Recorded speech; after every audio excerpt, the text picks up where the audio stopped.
Hello everyone. Today we talk about how to fix the app of Polarr. We will go to settings, then we click on apps. After that we search the app Polarr and we click. They will on for stop. After that we go to storage.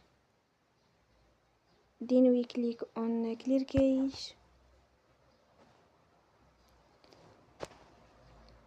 You will go to Play Store and they will update your app.